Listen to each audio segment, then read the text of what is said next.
আমার আমেরিকান বসের কলকাতা আসার সুবাদে দুদিন থাকার সুযোগ হয়ে উঠেছিল আইটিসি রয়্যাল বেঙ্গল হোটেলে। এতদিন এয়ারপোর্ট যাবার পথে শুধু দেখতাম এবং ভাবতাম কোনো একদিন আসবো লাঞ্চ বা ডিনার করতে, বাট জাস্ট বাই ফ্লুক একটা ব্যবস্থা হয়ে গেল সেখানে থাকার এবং খাওয়ার দুটোই এক্সপিরিয়েন্সের করার। Welcome to my blog. This is business traveller Amarnath, আর আমি অমরনাথ। আজ আপনাদের নিয়ে যাচ্ছি আইটিসি রয়্যাল বেঙ্গল হোটেলে, যেখানে আমি থাকবো দুদিন এবং সেই দুদিনের এক্সপিরিয়েন্স শেয়ার করবো। বাঁদিকে যেটা সেটা আইটিসি সোনার, সেখানে নিজস্ব কিছু রেস্টুরেন্ট আছে, বাট যাই হোক আপাতত যেখানে আমি এন্টার করলাম সেটা হচ্ছে front lobby of ITC Royal Bengal. এই লাউঞ্জ দিয়ে সোজা এগিয়ে গিয়ে লেফট হ্যান্ড সাইডে হচ্ছে এটা রিসেপশন, আর এর দুটো ব্লক আছে, একটা নর্থ ব্লক একটা সাউথ ব্লক। একই বিল্ডিং, বাট যে ব্লকে আপনার রুম পাওয়া যায়, আমার রুমটা ছিল সাউথ ব্লকে। 58 ফ্লোর বলে, বাট এখানে 58-60 কোনো ফ্লোর নেই, অর্থাৎ সার্টেন নাম্বার অফ ফ্লোরসকে এরা ওইভাবে কাউন্ট করেছে। এনি হুইচ ওয়ে 48 যে ফ্লোরটাকে বলে এরা, সেখানে এর পুল জিম এগুলো রয়েছে, সেটা পরে আপনাকে দেখাবো। আর আপাতত আমরা নিয়ে যাচ্ছি আপনাকে 58 ফ্লোরে।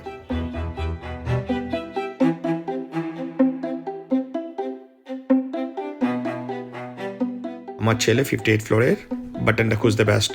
যাই হোক পৌঁছে গেছি আমার রুমে, এবং একটু খুনসুটির পেলা আমার ছেলেকে নিয়ে।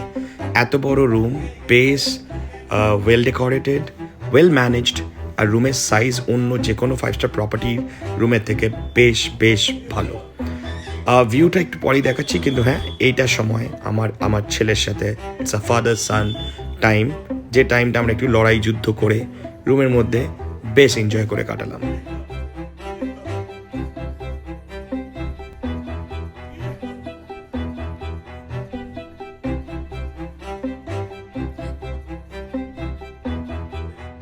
যুদ্ধ শেষ, কার্টুন শুরু, এবং ঠিক তার পাশ দিয়ে যে ভিউটা আমরা দেখতে পাচ্ছি সেটা হচ্ছে বাইপাসের অপোজিটে ওয়েটল্যান্ড যেটা রয়েছে তার ভিউটা। আর এই দিকের ভিউটাই কিন্তু বেস্ট, কারণ উল্টো দিকে যদি ভিউ নেন তাহলে আপনারা দেখতে পাবেন তোপশিয়ার বিল্ডিং বা স্লাম এরিয়াটা।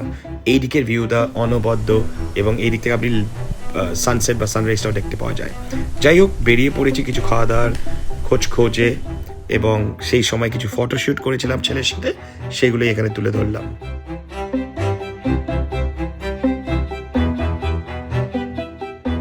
খেতে বেরিয়েছিলাম, কিন্তু ফটোশ্যুট করার এত জায়গা যে সেটা করতে করতেই সময় কেটে গেল অনেকক্ষণ, আর সেই ছবিগুলো কিছু তুলে ধরছি এই ব্লগে।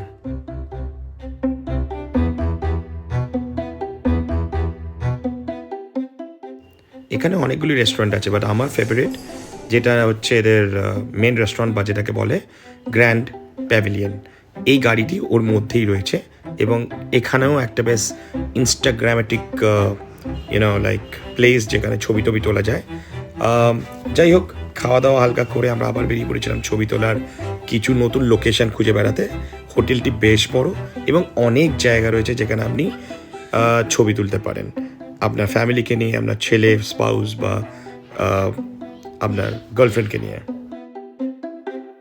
রুমে ফেরার পর আমার ছেলের একটাই কাজ, রুমের জানলা থেকে কলকাতার যে ওয়েটল্যান্ড বা বাইপাসের রাস্তাটা সেটাকে ভিউ করা এবং সেটাকে এনজয় করা। এটি একটি ইনস্টলেশন যেটি হোটেলের রিসেপশন এরিয়া রয়েছে, দেখতে অনবদ্য লাগে। যাই হোক এবার আমরা চলে যাচ্ছি একটুখানি রেস্টুরেন্টের পথে সন্ধেবেলা, কারণ আমাদের ডিনারের টাইম হয়ে গেছিলো, তাই আমরা আবার ডিনারে গেছি আফটার টেকিং সাম রেস্ট, এবং তারও কিছু ভিডিও বা স্টিল তুলে ধরছি আপনাদের জন্য।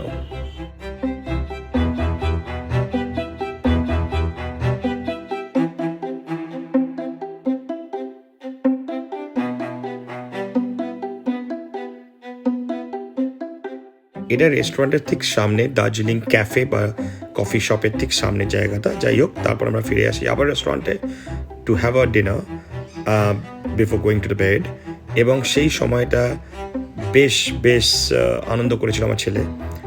শেফেদের সাথে কিছুক্ষণ সময় কাটায়, খাবার যেখানে সার্ভ করা ছিল সেখানে কিছুক্ষণ করে, অ্যান্ড ইভেনচুয়ালি নিজের টেবিলে বসেও খাবারটাকে বেশ এনজয় করেছিল। খাবারটি বেশ ভালোই, এবং তার পরের দিন রেস্ট নিয়ে আবার আমরা বেরিয়ে এসেছিলাম ব্রেকফাস্টের জন্য। আর ছেলে চেষ্টা করছিল সেই ব্রেকফাস্টে নিজে হাতে অমলেট খাবার, এবং সেই ছবিগুলোই তুলে ধরছি এখানে। এবং হ্যাঁ, এটা না বললেই নয়, হোটেল কিন্তু বেশ ভালো এবং হোটেলের স্টাফেরা আরও ভালো, ওয়েল ট্রেন্ড অ্যান্ড প্রচণ্ড হসপিটেবল। মানে ওদের সাপোর্ট, কোঅর্ডিনেশন মারাত্মক, মানে যেটা আইটিসি বা তাজ হোটেল থেকে আমরা এক্সপেক্ট করে থাকি। যাই হোক, ছেলেকে নিয়ে বেশ ঘুরে বেড়াচ্ছিলাম এবং দেখে বেড়াচ্ছিলাম এদিক সেদিক এই হোটেলের, এবং পৌঁছে গেছিলাম 40th ফ্লোর, যেখানে এদের জিম বা পুল এরিয়াটা, সেখানেও কিছুক্ষণ সময় কাটিয়েছিলাম আমি আর আমার ছেলে। এবং এই 2.5 বছরের ছোট্ট টডলার কিন্তু বেশ এনজয় করেছিল এই জায়গাটাকে।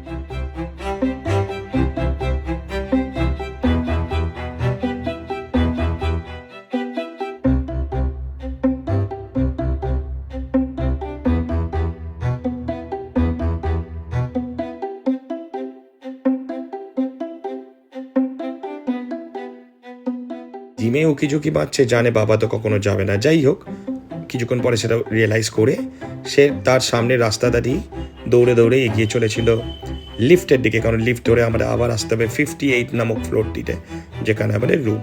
এবং সেই রুমে পৌঁছে দূরে দেখতে পাচ্ছি কিন্তু নিউ টাউনের এরিয়া এবং ওয়েট স্লাম ল্যান্ডটা সামনে। এবং তারপরে আবার ব্যাক টু সেই গ্র্যান্ড প্যাভিলিয়ন রেস্টুরেন্ট, যেখানে আমরা বাফেতে নিয়েছিলাম আমাদের লাঞ্চ, এবং সেটি সত্যিকারের এনজয় করছিলাম আমি ও আমার এই ছোট্ট টডলার, যার নাম আন্নিক। বেশ সি ফুড এবং কন্টিনেন্টাল পিৎজা সব কিছু নিয়ে বেশ আনন্দ করে খেয়েছিলাম আমরা।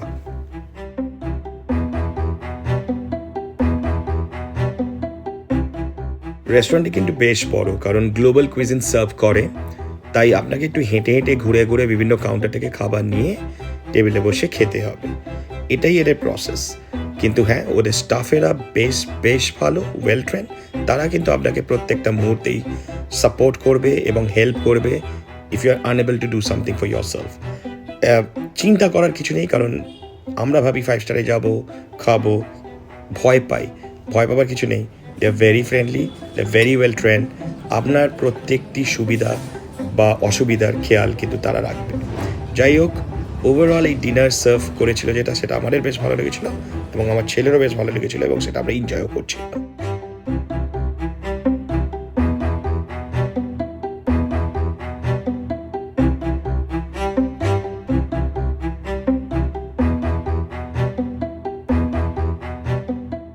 আমার ছেলে যতক্ষণ খাবারটা এনজয় করছে ততক্ষণ আপনাকে জানিয়ে দিই, এই গ্র্যান্ড প্যাভিলিয়নে দুপুরে লাঞ্চ ডিনার দুটোই সার্ভ হয়। ব্রেকফাস্ট শুধুমাত্র হোটেলের ইনহাউস গেস্টের জন্য হয়, বাট হ্যাঁ, লাঞ্চ বা ডিনার এদের প্রাইসিংটা থাকে অ্যারাউন্ড 1799 টু অ্যারাউন্ড 2000 সামথিং, এর মধ্যে প্লাস ট্যাক্স।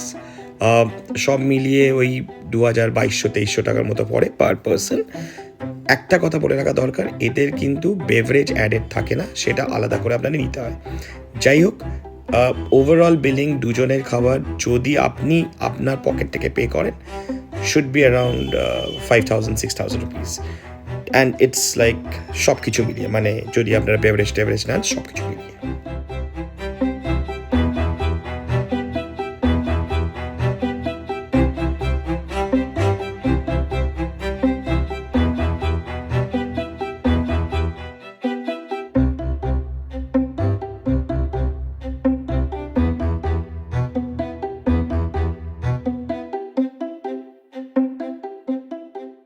ছেলে দেখলাম এই ছোট্ট 2 বছর বয়সেই বেশ হোটেলের স্টাফের সাথে ফ্লার্ট করে বেড়াচ্ছে। যাই হোক, সে তার কাজে ব্যস্ত। আমি এইখান থেকে এটাই বলতে চাই, ITC is not a place to get word of. এখানে আসাই যায়। হ্যাঁ, আইটিসি এবং তাজ এদের এক্সপিরিয়েন্স আমাদের সবসময় ভালো থাকে, কারণ এরা ওয়েল ট্রেন্ড, ওয়েল ম্যানেজ, সেফরা প্রচণ্ড স্কিলফুল। তাই এক্সপিরিয়েন্সটা এরা মারাত্মক ভালো করে দেয় আমাদের জন্য। যাই হোক, এই ভিডিওটি আপনাদের জন্য তুলে ধরলাম just to share my 2 days of stay at ITC Royal Bengal. আর এই যে জায়গাটা দেখছেন, এটা দিয়ে ঢুকতে হচ্ছে রয়্যাল বেঙ্গলের গ্র্যান্ড প্যাভিলিয়ন রেস্টুরেন্টে।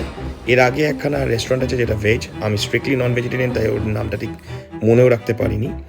এনিওয়ে, আমরা এবার কিছু ছবি তুলেছিলাম, তার কিছু ভিডিও বা স্টিল আপনাদের জন্য তুলে ধরছি। বাট আমার এই ওভারঅল ভিডিও যদি ভালো লেগে থাকে, এই ব্লগটি যদি আপনাদের জন্য ইনফরমেটিভ হয়ে থাকে, please like, share and comment.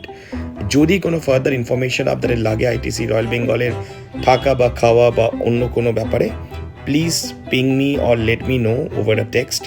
I will get back to you with detail information. আমি আপনাদের সর্বত্র ইনফরমেশন দিয়ে থাকবো। আমার রুম রেন্ট পড়েছিল মোটামুটি অ্যারাউন্ড 12,000 টাকার মতো per night, which included a breakfast. But thank you so much for watching my video. আর প্লিজ লাইক করবেন, শেয়ার করবেন, কমেন্ট করবেন আর সাবস্ক্রাইব করবেন to make this channel more useful, more informative in future. আমাকে একটু মোটিভেট করবেন। Thank you so much.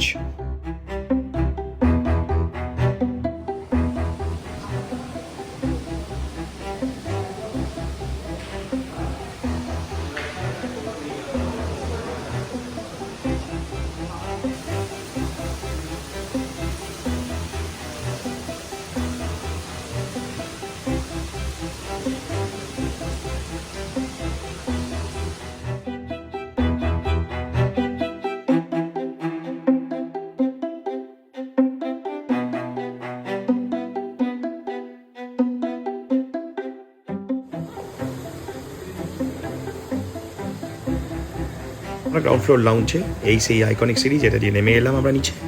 ছবি তোলা ইন সিঁড়ি ইজ মাস্ট আপনারা যদি এই হোটেলে আসেন। যাই হোক, ড্রাইভারকে we have already called, time to say bye, tata.